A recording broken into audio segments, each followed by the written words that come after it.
now let's move to question number 13, which is the sides AB, BC and CA of a triangle ABC have A, B, C interior points on them respectively.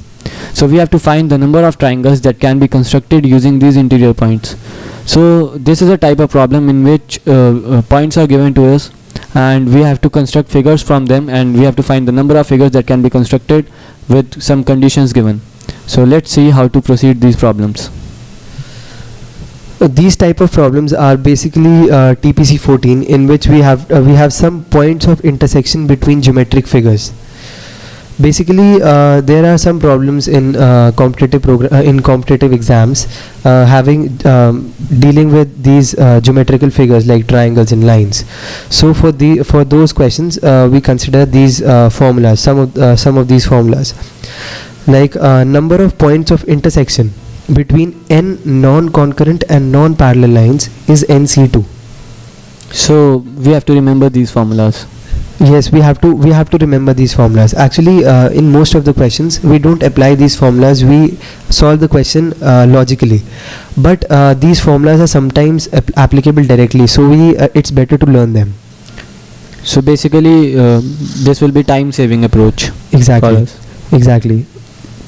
Number of lines that can be drawn using n points such that no three of them are collinear is NC2. Then the number of triangles that can be formed using n points such that no three of them is collinear are NC3. And the number of diagonals that can be drawn in an n-sided polygon is n into n minus 3 by 2. So basically these are the formulas for your reference, and you have to remember them so that you can save your time while solving the question. But most of the time, as told, we will do the question logically. So let's see the question mentioned here. The question says the sides AB, BC and CA of a triangle ABC have ABC interior points respectively. So we draw a triangle. Let's see, we draw a triangle and name it A, B and C. Then we have A points on AB. Let us say A1, A2, A3, AN. These are the points on AB. These total points are A, as said. A points on AB. Then we have B points on BC. Total B points on BC and total C points on CA. So just we are representing it through a geometrical figure. We have C points on CA. Now the question says, find the number of triangles that can be constructed using three interior points. Using these interior points. What are these? The interior points are basically these. These are the interior points. The A points, A on AB, B on BC and C on CA.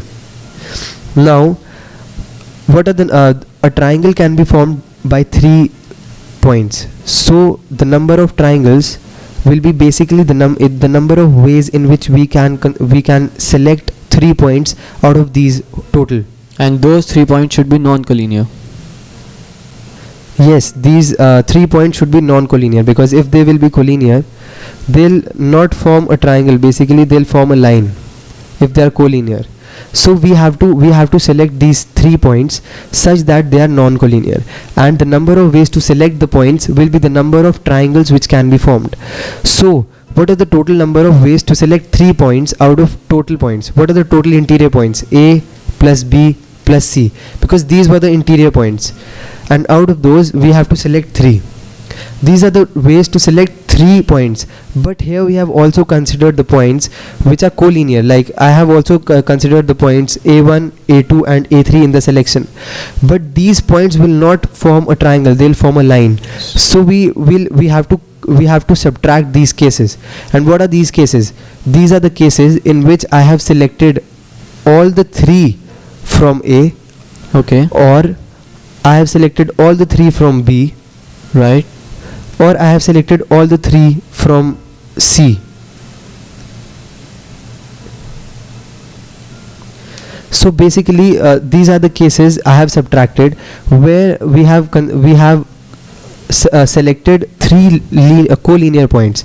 So this will be the total number of points, total number of triangles that can be formed using these points A, B and C interior points, Which will be equal to total number of ways of selecting 3 non-collinear points out of A plus B plus C. So basically we have seen this question that we have to form the number of triangles that are possible with a triangle having A, B and C points on its sides respectively. and basically we have also seen that in these type of questions we approach logically. Here the approach was logical and not using these formulas, because this logical approach makes sure that you don't mess up with the formulas.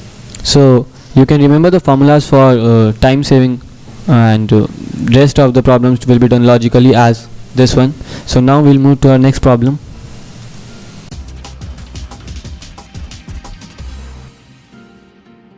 Now we'll solve some more problems to further clear our concepts. So let's move to question number 14.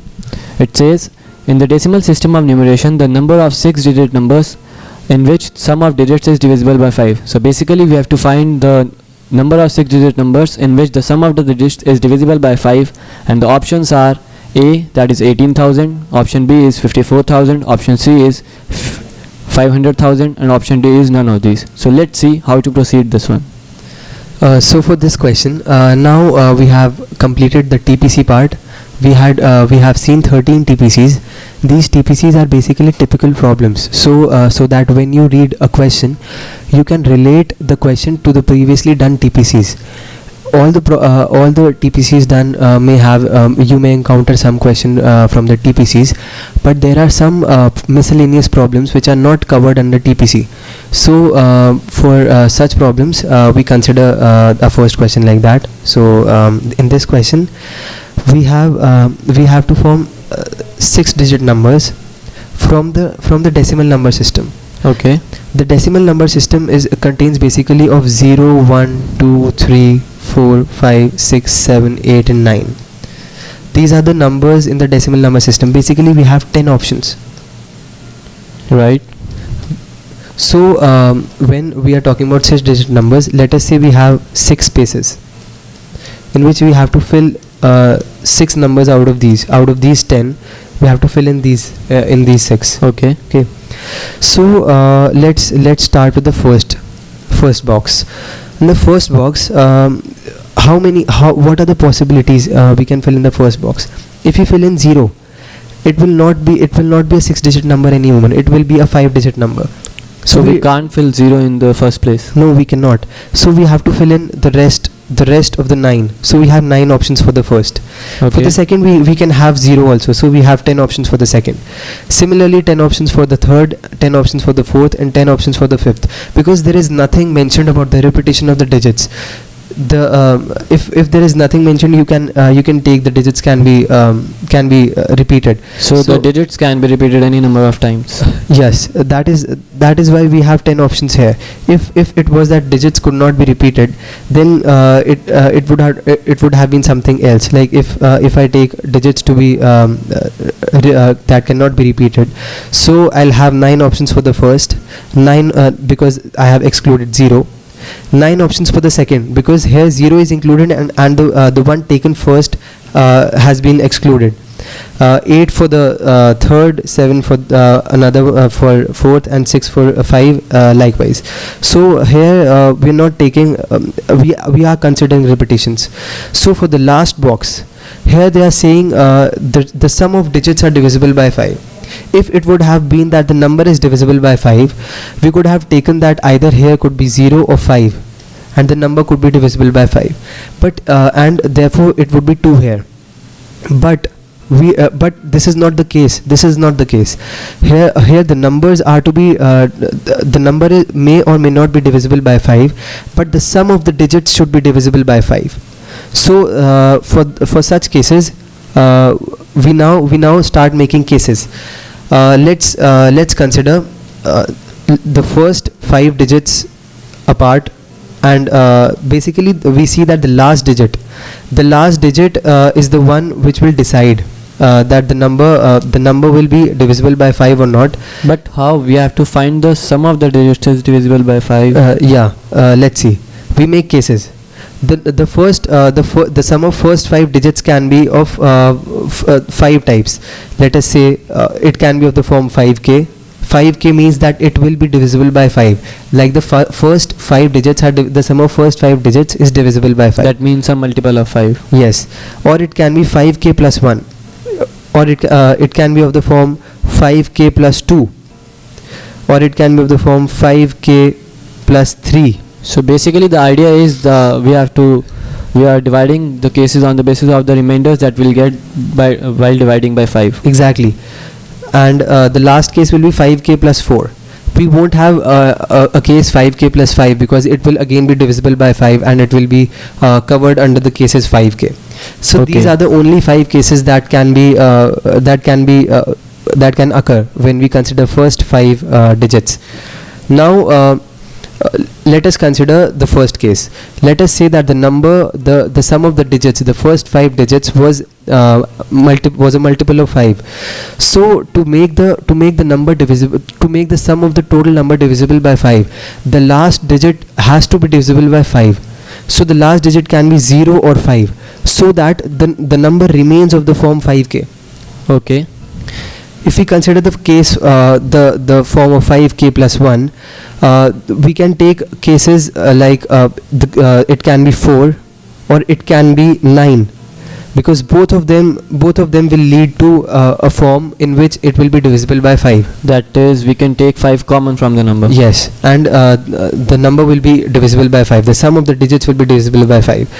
In the same way, we can say 3 and 8 if we can be the last digits to make the number to make the sum of digits divisible by 5. So proceeding in a similar way, we'll always find two numbers such that after we have find the sum of the first 5 digits, such that the sum of the 6 digits will be divisible by 5. Exactly. So basically we have seen the possibilities of making the number divisible by 5. So we see that whether the number is of the form 5k plus 1, 5k plus 2, 5k plus 3 or 5k plus 4, there are only 2 possible options. In each case we have 2 possible options so that the number is divisible by 5. So in the last box we'll place 2. Yes, that's right. In the last box we'll place 2, because for the last box, whatever be the case, whatever be the form of the the first 5 digits are, the last digit will decide whether the number will be divisible by 5 or not. And to make it divisible by 5, we have 2 options for each case. So the last digit will have 2. What if we don't have all 2's here? Then we'll have to make cases.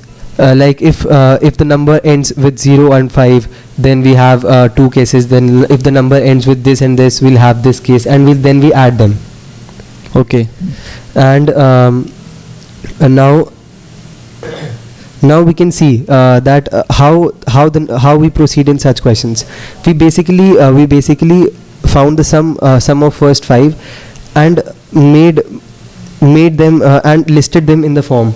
In the forms they can appear, and then we find the last digit, the form of the last digit we have to take so that the number is divisible by 5. So now we'll calculate the final answer and see whether it matches with one of the options or not. So we see here that when we multiply all of them together, we get the answer as 18,000. The answer is 18,000. 18,000. 9 into 2 I into think so. 10 into 10 into 10 into 10. That's it. No, it is not 18,000. Okay, it has one more zero. It has one more zero, so it comes in the case of None of these. none of these. the answer will be none of these.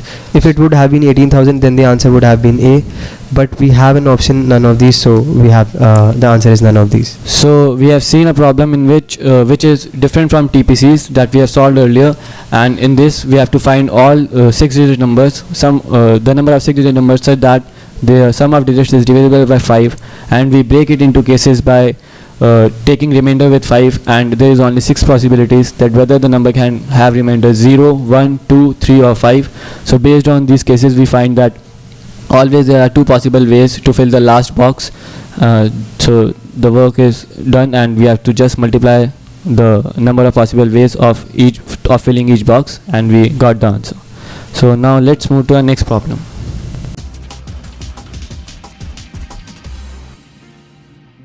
So let's move to the next question. So that is question number 15.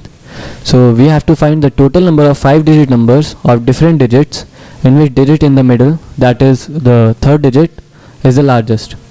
So the constraint is that the digit at the third place should be the largest. So now let's see how to proceed this. To find the solution for this question, we basically see what do we have to do. We have to form 5-digit numbers. So we say we have 5 places to fill. Okay. And how do we fill these places? From we have digits 1, 0, 1, 2, 3, 4 till 9. The decimal, basically the decimal numbers. Okay. To fill these places. So we have 10 options. We have 10 digits from which we have to fill these places. Right. Now to fill 5 places out of these 10, we have to first select those 5 digits. So how do we select 5 digits from 10? We say we can select them in 10C5 ways. Yes. Now we have selected 5 digits. Now now comes the arrangement part. The arrangement in this is the tricky thing. They have said that the digit in the middle is the largest. So out of those 5 you have selected, they are saying to fix the place for the largest digit. So we are left with the arrangement of the rest of the 4 digits, because the largest of the 5 digits has already been fixed. The place has been fixed for the largest digit. So the rest 4 we have to arrange only the rest of the 4 digits. So the rest of the 4 digits can be arranged in 4 factorial ways. But what if 0 is also included? Yeah, if 0 is also included, we will subtract the cases. Now we have taken 0. Till now we are taking 0 as a non-zero number, because if 0 comes here, then it will be a 4-digit number. So we'll subtract the cases in which we have taken 0 in the first position. So we subtract the cases. How do we subtract the cases? Now for subtracting the cases, basically we have fixed 0. We have taken 0 as one of the digits, and we have fixed the place of 0 in the first place. And now we are filling the rest of the 4. Okay. How do we fill the rest of the 4? First we select 4 digits out of the 9 digits, because 0 has already been selected and placed here. So we select 4 digits out of these 9 digits in 9C4 ways. Right. And now the largest of these 4 is the place of the largest of this has already been fixed in the third place. Okay. So we are left with the arrangement of the rest of the 3 digits, and the arrangement these can be arranged in 3 factorial ways. So the final answer will be 10C5 into 4 factorial minus 9C4 into 3 factorial. But it doesn't matches with any of the options. This is the beauty of this question. When you do this question, you cannot directly see the answer. Actually it doesn't match with anyone. If there would have been an option none of these, a student will be tempted to mark it, but he will be wrong. So what do? We start with let's start with option A and see does option A match. Option A says option A is summation n equal to 4 to 9 n P4 minus summation n equal to 3 to 8 n P3. Okay. So let's evaluate it. what does this mean? This is basically 4p4 plus 5p4. Okay, let's say first it is basically 4 factorial 4 factorial into nc4 summation n equal to 4 to 9, right? Right. So this is a constant part, so we can take it outside the summation. So this is 4 factorial into summation n equal to 4 to 9 n c4. This is basically, this part is basically 4c4 plus 5c4 plus 6c4 plus 7c4 plus 8c4 plus 9c4. Okay. 4c4 can be written as 5c5 because both of them, the value of both of them is 1. Right. So 4c4 can be written as 5c5, and 5c5 plus 5c4 is equal to 6c5. How did you get that? In the theory portion we have seen that NCR plus NCR minus 1 is equal to N plus 1 CR. It is a very important formula. So by using this formula we get 5c5 plus 5c4 is equal to 6c5. Okay. Now evaluating further in the same way, we have 6c5 plus 6c4, so we'll get 7c5. Now we have 7c5 plus 7c4, it will give 8c5. 8c5 plus 8c4 will give 9c5, and 9c5 plus 9c4 will give 10c5. So for the first part, let's make some space. So ultimately the thing is we have to keep applying this formula, and we reduce the summation of these terms to a single term. Yes, you're right. So this part, the first part, summation n equal to 4 to n np4 has been reduced to 4 factorial 10c5. Let's now see the second part. The second part is almost the same. It is basically 3 factorial summation n equal to 3 to 8 nc3, like we did in the first part. Okay. And now when we expand it, we get 3 factorial into 3c3 plus 4c3 plus 5c3 till So just we are expanding the 8c3. summation. We are expanding the summation, and 3c3 is equal to 4c4, like we did in the first part. The same trick applied which we did in the last part. Now using the same formula as we used in the first part, 4c4 plus 4c3 is equal to 5c4 from the same formula. And again we keep on applying the formula. 5c4 plus 5c3 will be 6c4. Then again applying the formula, when we keep on applying the formula, at last we get 9c4 into 3 factorial. So the final answer for this, we get the final answer as 4 factorial into 10c5 minus 3 factorial into 9c4. And it matches with the answer we found above. Yes, it matches with the answer we found above. So basically in these type of questions you don't have to rush. Once you get to the answer, you have to see all the options correctly. Now the first part matches, so part A is the answer. But if a child is in hurry, if the student is in hurry, then he'll miss considering the options, and then he can end up in selecting a wrong option if none of these was one of the options.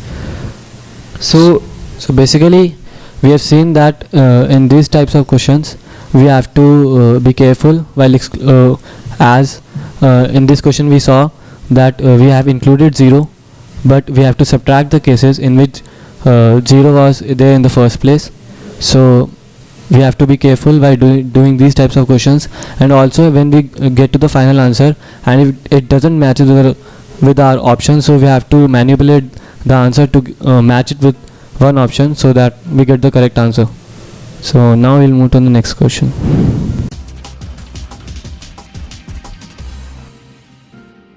So now we move to the next question, that is question number 16.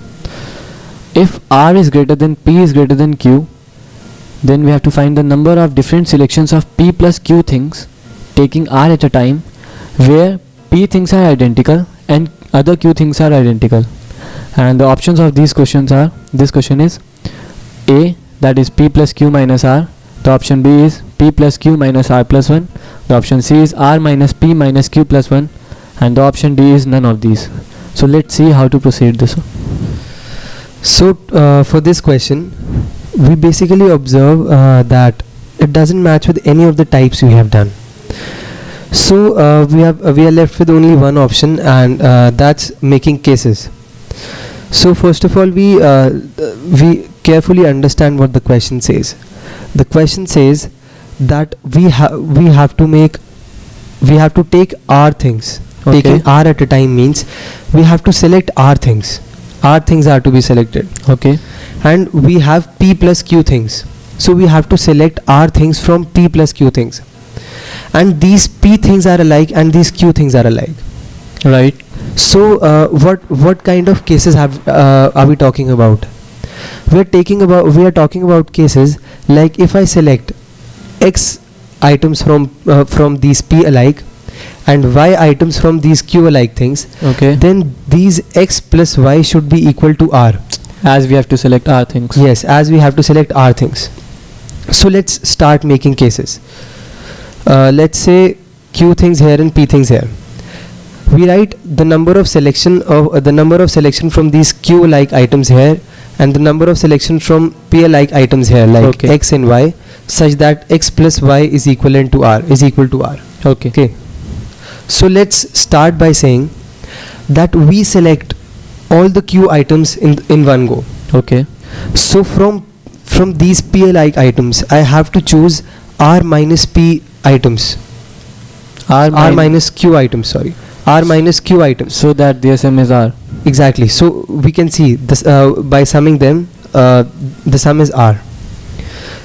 Then we can choose Q minus 1 from this bunch and R minus Q plus 1 here. Or we can say Q minus 2 here and R minus Q plus 2 here. Right. So by decreasing, every time we decrease 1, so we'll reach a place 0, and in that case we will have to take R, all the R from P, but we see that R is greater than P, so we cannot select all the R items from these P alike items. So we say that the last case will be when I select all the P items and I select rest R minus P from the bunch of Q items, because the least number Q can be decreased till this number only. Q cannot be decreased to 0, because if it is decreased to 0, we'll have to select all the R items from P alike items, which is not possible. So we have to be careful in this case that we don't make a 0 case in Q, as we have the condition given that R is greater than P. Exactly. If this constraint was not there, then maybe there would have been a case for 0. But here we have R is greater than P, so we cannot have this. We cannot have this case. Okay. So now the only thing left to us is counting of these cases. We have rigorously made cases, and we have made all the cases here. So a single case is a single way. Exactly. When I say this, selecting R minus Q from P alike items and Q items from Q alike items, this is one way of selecting the things so that R things are taken at a time. So if I count these number of ways, then I get the number of selections of P plus Q thing taken R at a time. Right. So how do we count these? Okay, let's take a simple example to see how we count these. Let us say we have I write 5, 6, 7, 8 and 9. So how many digits have I written? How can I calculate them? It's like if I say 5, 1, 2, 3, 4, 5, then then I have written 5 digits. Or Yes. mathematically I can say I have written 9 minus 5 plus 1 digits. That's basically final minus initial plus 1. So the general formula to count any list of numbers. Any list of numbers, but you have to take care that this 6 minus 5 has to be 1. They have to be consecutive digits. They have to be consecutive numbers to apply this formula, final minus initial plus 1. Okay, so this formula is valid only when we have consecutive numbers. Exactly. Here we can check also. R minus q plus 1 minus r minus q is 1. Yes. So we can see that here the digits are the numbers are consecutive. Okay. So for counting them we can apply the formula final minus initial plus 1. Yes. So what will be the count? Final, that is p, minus initial, what is initial? R minus q plus 1. This will be the final count, and hence the final answer will be p plus q minus r plus 1, and it matches with option B. So in this question we have seen that we don't have a particular formula, and we have not discussed this type before. So what we do is we have just made cases, and we have just summed them up, because a single case is a single way, and when we evaluate this it matches with option B. So now we'll proceed to our next question.